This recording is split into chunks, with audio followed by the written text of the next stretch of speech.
Robinhood is returning to its roots and reintroducing social media to its platform, which a few people don't know. That's actually how they started, but more on that in a little bit.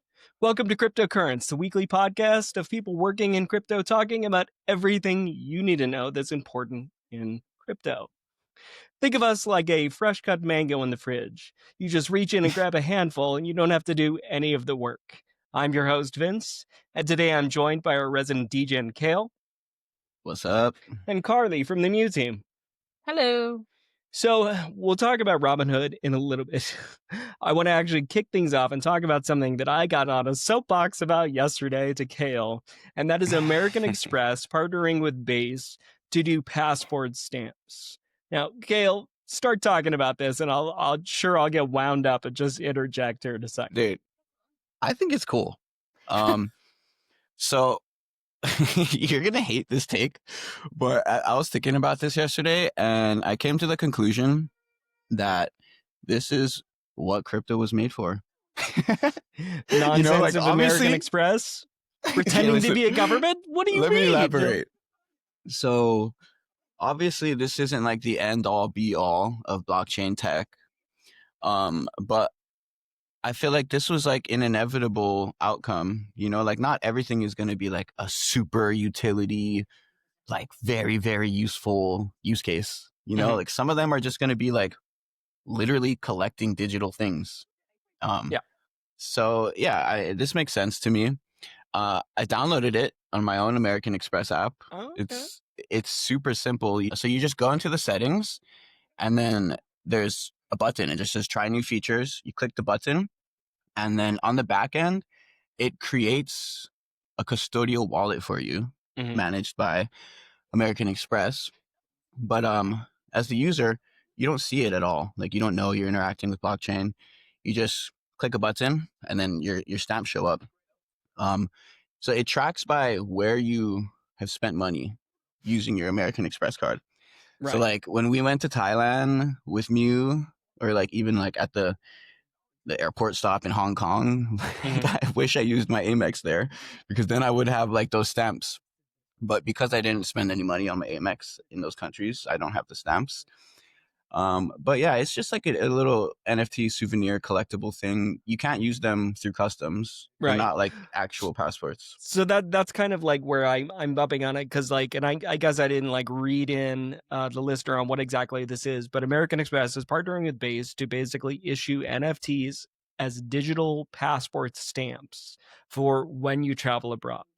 And what I think is ludicrous is that like just the positioning of it, because like just saying the words passport stamp in everyone's mind is going to be like customs and passports and actual like legal entities issuing this, but instead it's just some moronic little collectible. Why is it blockchain? Because why not? It's just, it feels scammy and sketchy. You're not going to be able to trade them. What's the point? And it's just issued based off where you spend money. But there is like a subset of people who collect random worthless things and like to show them off to friends, right? True. And like, but why blockchain? Explain it to me. Why blockchain? Because blockchain is permanent and immutable. So it's like until they take away that wallet, until Amex is like, whatever, shut it down. No, but it's still on the chain. Okay, you have a point, but yeah, it's like, if they shut it down, the front end will probably be unavailable.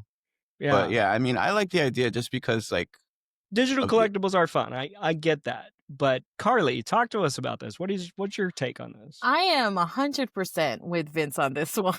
And it is. I am sorry. I'm not a collectible person. It's not, if I can't, it doesn't have any value or interest. It's when I was reading about it and learning about it, I was confused. I was like, and the point is, and how did they have all this information? And I can't use it to do this, that, or the other. It's just there. And then I was like, well, what happens if you turn off your card? You get rid of your card. Is it gone? And it is. So then I'm like, okay, where does that lead? I'm like, I mean, it's cool, sure. But I'm like, you could use any other technology to do that, like a database just handing out things. And the fact they don't even see the blockchain part, the customer does not see that, which they're, that's the whole thing. It's so seamless. You don't see it. It kind of doesn't promote blockchain because you don't Yeah. even know you're using it. So you're just kind of, well, cool. It's a passport, which any other database server program could issue out to users based off your spending. And so then I was just left with, okay, then what? And moved on. I was like, okay, that's cool. Yeah. But I agree with It Vince, at least in that aspect. I mean, I think you're better off just taking a photo and putting it on the blockchain of you Yeah. in Thailand.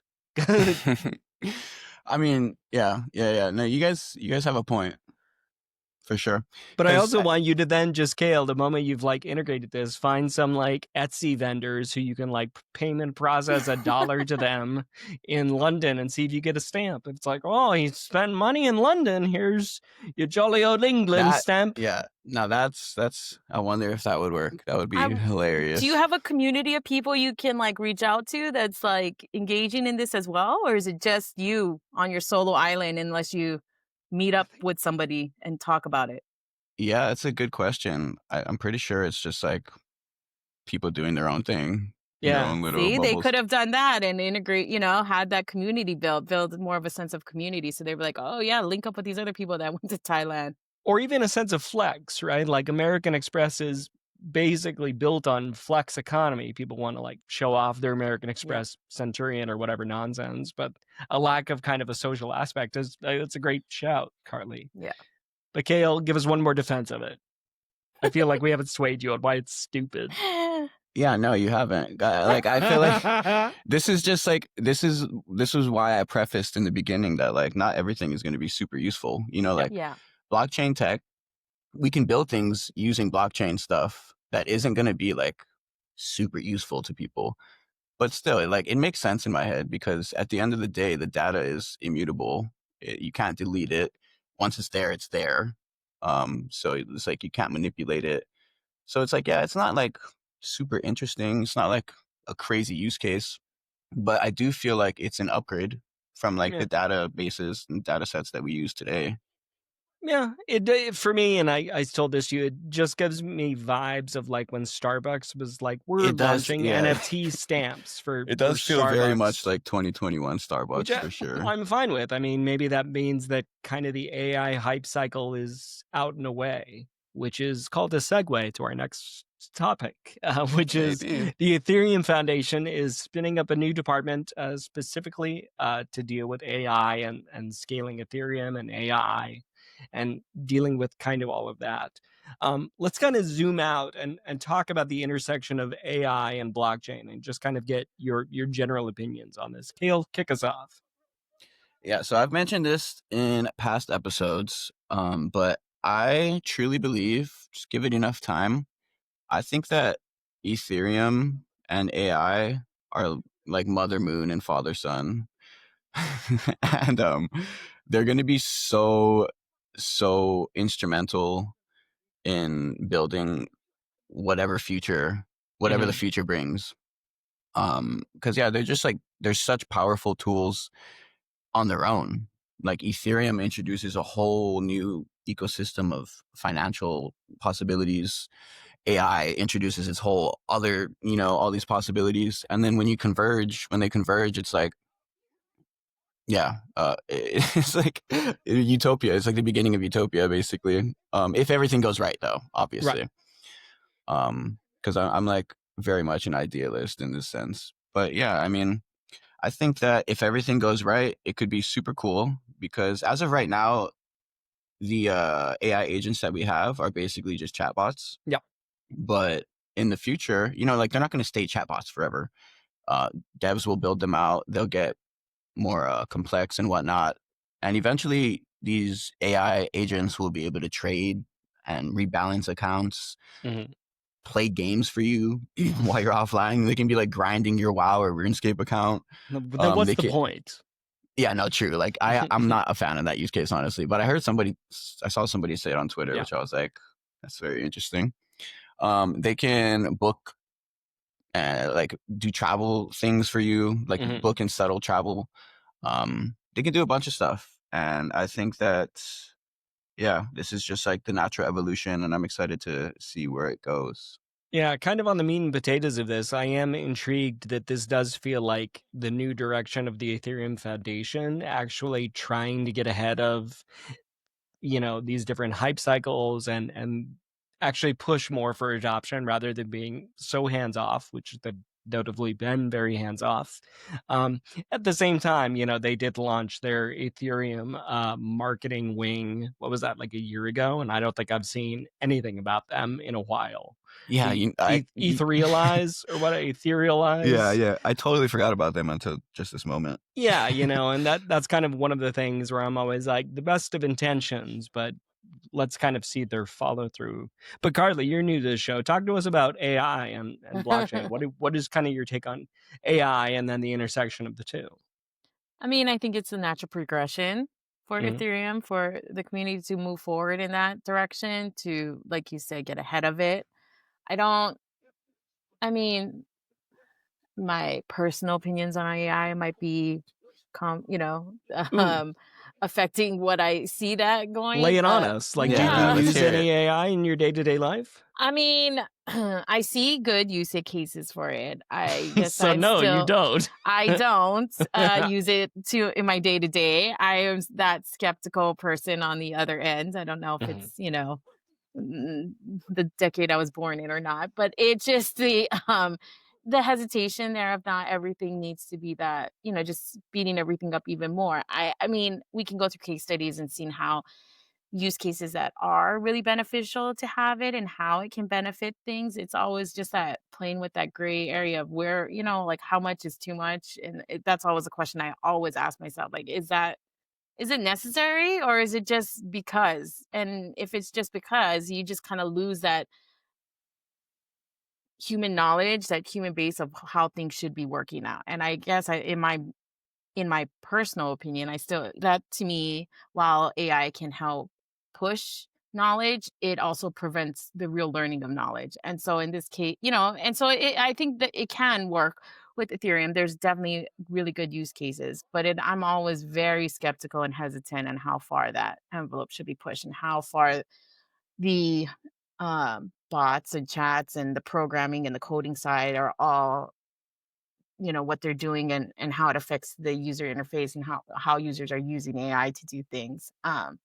So it's an interesting article for sure, and an interesting, but it's a natural progression. So I don't disagree. Obviously, it's a direction that all big Yeah. communities like Ethereum need to be exploring. It's, if they didn't, then they would be behind, and that's not where you want to be. So For sure. And one thing that does excite me is I love the idea of the intersection of Ethereum and AI because it makes AI more expensive. And I Mhm. think that is, we are in kind of an AI bubble as I observe it because it's free. Like, all of these companies are hemorrhaging, funds.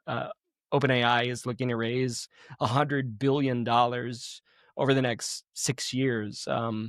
For context, Facebook and Snapchat and a bunch of these other companies combined raised $42 billion to light on fire as like runway. And OpenAI is like, what if we do this? Jeez.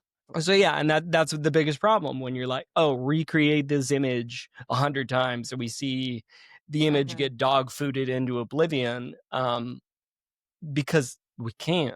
The moment that starts to actually reflect the cost, I think we will see the technology get better because you don't want to mess it up, right? Yeah, no, 100%. That already happens like on a microcosm level with Midjourney, because Midjourney you can only pay for like a certain amount of credits at a time, and then if you run out of credits, you need to buy more. And so it like trains people to, you can't just like slop your prompts. You're literally wasting your own money. Yeah, and this does. is that the payment though? Is that trying to control the user, train the user, or just the company needing to absorb needing to cover the cost? So like I'm we're sure seeing it it's from the probably a combination of both, to be Yeah, honest. because I can only, I mean, I don't think they're doing it out of their goodness of their hearts to try and like, yeah. oh yeah, let's teach people how to be better at I mean, this. Yeah. But at the same time, I do think it forces them to make better users. Like And they make more money and it like saves energy long yeah, term. yeah. And I think opens them up to like less possibilities of just people doing like insane stuff with it. Yeah, I hear that too. That just casts them in a bad light, I think. True. I mean, we all used to be much better at Googling stuff, and so many people have lost the ability at being good at Google because Google's gotten worse, but also because it was so easy and we could just, whatever, I'll Google it like 27 times in 27 different ways. Like I'm older than both of you, and I remember them teaching us like Boolean operators in school, like how to Google using different symbols to get the right results. And I think that skill has just gone out the window to its detriment. Yeah. But I do have this other quandary on AI that I want to pitch you based off of what Carly said. If I use an AI to write an email and then I send it to you, and you use an AI to summarize that email, did we actually communicate? That's deep. Oh. Because that's deep. I literally see this happening. I would say Like, yeah. I would say like technically, yeah, this is like probably the next evolution of communication, for lack of words. Yeah. but it's silly because like I would rather you just send me the 3 bullet points that you put into the AI rather than it like expanding Being it to an email and then my AI downsizing it back to 3 bullet points Yeah, that it no. might get wrong. It's silly for sure, but like if we're being technical, like did we communicate? I would say yeah, technically. But yeah, it's definitely like that's so dumb. Like, but yeah, But it I can see that happens. happen. Yeah, I mean, can I see feel that like happening. Carly's seen it happen. Yeah, I was just gonna say, and this is the reason why I'm like, not everything needs to be. Not that this is that's a great example. Like, not everything needs to be processed by AI. It's Yeah, just, no, and it's learning that when it's right and when it's appropriate, when it's beneficial, when it's gonna give you more what you opportunities. said earlier, I totally agree with that. Like people are gonna like people already are kind of like losing their ability to like critically think, or like just have their own opinions, or like even like how to research properly. Yeah. I mean, Kozala said it in the episode when we talked about AI, when he said, as long as you have the ability to think critically or like be creative, AI can never replace you. Yep. And it's knowing that balance of that value of keeping that skill, because it is a skill. It's something you learn and you gotta constantly use to just be, creative when solving problems and not just turning to AI and being like, here it is, I got a problem, please solve it really quick. Please help. Please 100%. help me. I feel like at the end of the day, AI, like when it's all said and done 20, 30, 40 years from now, we're going to look at AI like similar to like a chainsaw. Like when we went from like axe to chainsaw, and now we're going from like keyboards to AI, like it's a crazy transition, but at the end of the day, like it's just productivity is going to go up like 1,000x. Yeah. That's my prediction, at least. We'll see. Speaking of productivity, let's move on to the next topic, which is going to be Base. We talked about Base with Amex, but let's talk about Base in the context of, Jesse Pollock announced that the Base ecosystem will be doing a token. And so, Kale, you're our degen. Talk to me about tokens. This guy, dude. This Jesse Pollock. Oh, he gets on my nerves. I have so many thoughts about this man. But so basically he and the whole Coinbase team were denying any possibility of a Base token for like 3 years. They shut it down so hard. Anytime anyone was like, maybe token, every time they're like, no, never, we're never gonna drop a token. And of course, like they just randomly announced it at their base camp, I think it was called. Yeah. They have like this little conference. So yeah, I don't know. I'm gonna be very mad if I don't get an airdrop, because I was so active on Base, like on Chain Summer 1, on Chain Summer 2. Number 3, I wasn't as active because at that point I was already like sick and tired of Base. But yeah, like I don't know. They're kind of just like a super corporate chain. They don't really share any of their revenue with Ethereum. I saw a stat one time, like a year ago, like after Base was like already 2 years old, they had only shared like less than $100 or something revenue with Ethereum. So in that sense, it's not really helping the Ethereum ecosystem financially.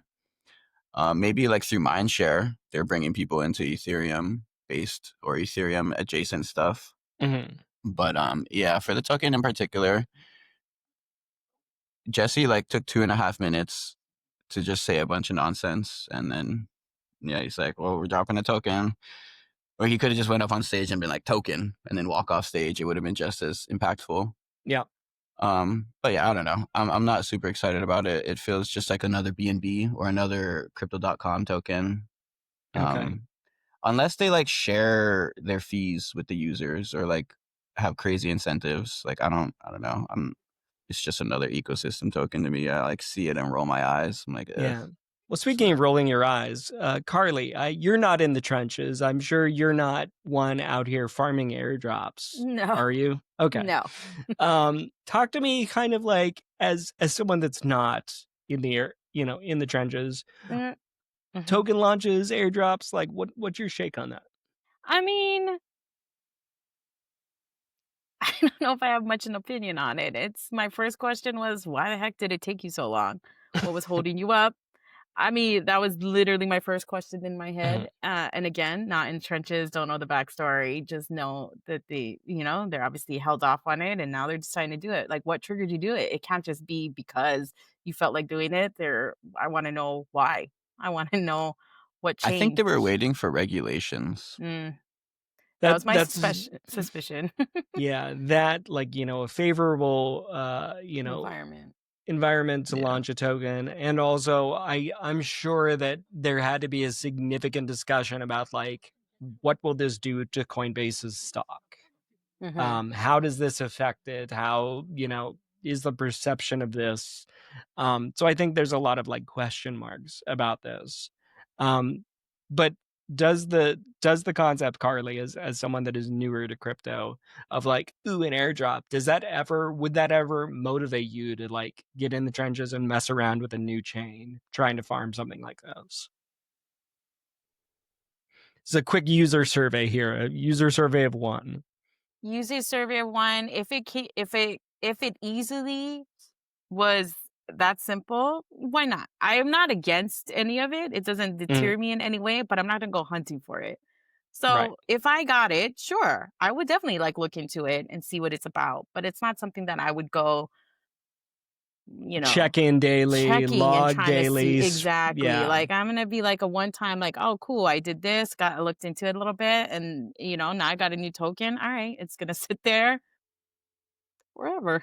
Yeah, that's honestly the best way to airdrop farm. You just like try a bunch of cool stuff, and then sometimes you get rewarded. Most of the time you don't. But some guys, they'll like turn airdrop farming into a full-time job. It's crazy. That's crazy. Sure. I mean, yeah, they'll be on it like 40 hours a week. It's nuts.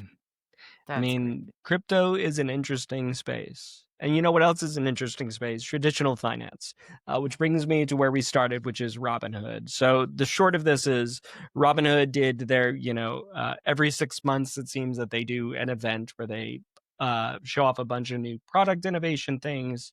And in this one of the things was bringing back social profiles. So prior to them getting their license to be a brokerage, they were just a social app where you could say, Facebook stock is a buy for me, it's a sell for me, it's a hold for me, and here's why. And then people could like or dislike your commentary on these stocks and follow you. And that's literally what their first launch was. I didn't know that. That's pretty cool. And so, they talked about bringing back the social aspect where you will allegedly voluntarily be able to create a profile and show off your trades. And it'll actually show where you bought, if you're still holding, things like that. So you can basically put your money where your mouth is as a investor influencer or whatever the hell it is. And I'm here to say this is so dumb. This is so dumb. Oh my gosh. You think everything is dumb. I know. This is dope. No, I'm going to be with Kale on this. I'm with him. So the only thing that is cool about this, and they made a specific joke about this, is these profiles will allow you to copy trade Nancy Pelosi, which I think is interesting. Beyond that, I look at the company public.com, which is a stockbroker, similar to Robinhood, whose entire central premise was social thing like this, where you can like opt in and it'll track your trades and people can comment on that.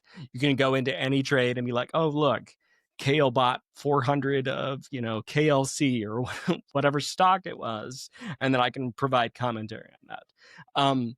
I cannot imagine, like, who wants to be social with their finances? But you both seem bullish on this. So Okay. talk to me about what you think. Carly, kick us off.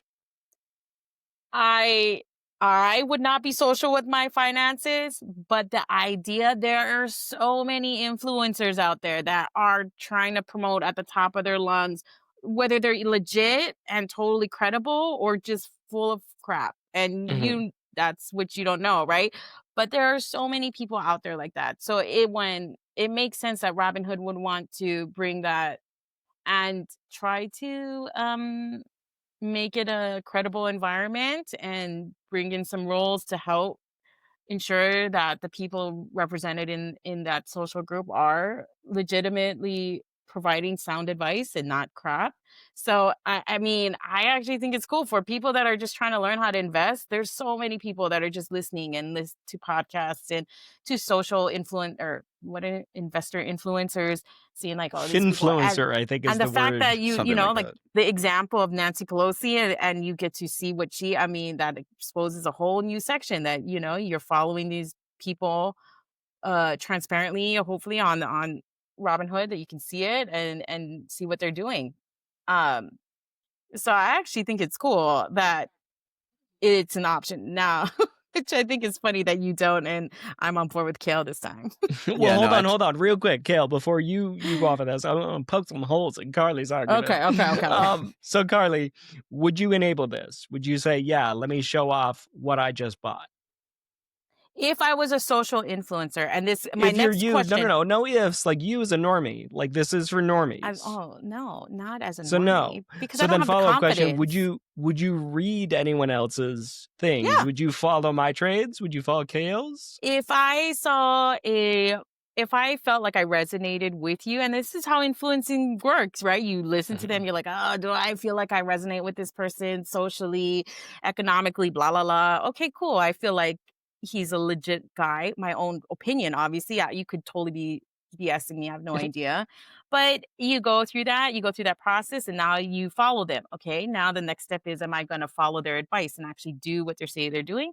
That's the next step. And it's building that relationship. I mean, so yeah, if I found someone that I really thought, I felt was telling me the truth, if that sounds so naive, then I think I'm a normal person out there. So this is the general public opinion. It's probably like, if I felt like that person was credible, I'd be like, sure, I would start small because I'm not a risk taker, obviously. So you just start out small and you see how that return is, and you play with it that way. But it's definitely, and I think that already is happening. That's like if I want to go buy clothes, I'm like, oh, this person just suggested, let's go. This is a great outfit, or this is the best top. It's the same concept, just different industry, right? It's the same thing. So yeah, for me, I think this goes back to like every financial app in the world is trying to figure out how to make people trade more, whether it's buy more or trade more. And this is something that I feel like is the next evolution of like, we'll serve up headlines, because people for years have tried to serve up headlines. Here's like, the top 10 news stories. Robinhood did it years ago, and then they ripped it out because they realized no one was actually acting on these headlines. Nobody's in their financial app being like, let me read stuff. Like they're in here, number go up, number go down. Where do I allocate number? Yeah. But Kale, talk me off my ledge. Talk to me about how this is sliced bread. I think it's super dope. Because like Carly was saying, so first of all, I think both of your point of views can exist. Where this is kind of silly, because not everybody wants to be a social influencer. Like sharing your trades is not for everybody. Because me personally, I wouldn't be broadcasting what I'm trading and all of that. But regardless of how we feel about it, like that subset of people exist. There are people who want to show the world, like, look at all these trades I'm doing, look at how well I'm doing, or look at how much I'm failing, whatever, it's like those people exist. And the other side of the coin also exists, where it's like people just want to follow decent traders. And so these communities already have formed, like, across Reddit and Twitter and across other social medias. And it's like, as a new investor, if you want to find like the best traders for crypto, you have to like find the right people to follow, make sure they're the right person, like go through this whole process to like verify that like you're following an actual good trader and blah, blah, blah. And I think that this is just going to make the whole process easier for normies who like don't want to have 10 social media accounts and follow 10 subreddits and all these crypto traders on Twitter. It's like you just go to the Robinhood social and you can see who's doing what, who you want to follow, who doesn't, doesn't matter to you. And it's crypto and stock trading, which is nice. And another thing which is nice that like wrecks people with copy trading is the auto copy trade thing. Because like what happens is people will like find a trader that they like. It's like, oh, I like Vince's trades. He's so profitable. He does 10,000% a month. I'm just going to copy trade him. And everything that Vince buys, it auto buys. And everything that Vince sells, it auto sells in my portfolio. But then the people who are being followed, so like you in this case, Vince, they, catch on to the fact that like, oh, I have all these copy traders. And then they just buy like a super low market cap thing. They see all the copy traders buy immediately after them. And then they just dump on their, yeah. Right. So, but Robinhood, the way they're doing it is you have to manually copy trade. If you want to copy somebody, you have to do it manually. So that gets rid of like the whole bots dumping on you problem. So yeah, it just goes to show that like they're not only making it easier for people to like form communities, invest in communities, but they're also like solving problems like the bots dumping on retail for copy trading. So I'm really excited to see where this goes. And Yeah, I'll definitely participate. I was going to ask about like the micro cap thing, because I do see that as being problematic. I mean, we already see it's problematic. And I do also wonder, because you have that like plausible deniability of like, oh, I have a bunch of people on Twitter following me and I mentioned this and then they bought it. I think that feels more okay than like I bought it in Robinhood and it posted that buy here and then a bunch of people bought it. I feel like we might catch some insider traders because of this, and I think that'll be really interesting. But I cut you off, Carly. What were you going to say? Oh, I don't know where I was. Continue. You're just excited for the Nancy Pelosi copy trading, aren't you? Wants to be rich. Yeah, the one I was thinking about this one, is like the monetization part on the people that are the influencers, right? On this part, like what's incentivizing them to post these things and get more and all that. So it's like the regulation of how they control that environment is going to be interesting to me. Like how they go about doing it, like, because theoretically just the general idea is exciting to me. But then like when I sit back and think through the steps and the technical parts and how it would happen, in real life, like what are all those implications and how are they going to control it? So it could be great or it could just be a huge disaster, I guess. Damn, something you said just knocked something loose in my head. You're right. With the monetization, why on earth, if I am a financial influencer with a private Discord, would I ever post my trades for free on Robinhood when I'm already monetizing it somewhere else? Somewhere else, whether it's on Patreon or my newsletter or whatever. Good point. Damn. Good point. I didn't even think about that. I'm sure Robinhood has thought about that. They have to have thought about that, right? Tiered subscription service. Maybe, but that wasn't anything they talked about, at least in what I saw on the live stream. But yeah, it's a great point, though. Yeah, there's no way they want to process payments within their thing, but maybe. I don't know if they're going to be a financial everything app. All of it just feels like in-wallet messaging, right? Remember when people were like, wallet-to-wallet messaging is the move? And even with the Base app, like being like, now there's Twitter in it. Like, what's going on? Yeah. Yeah. Oh.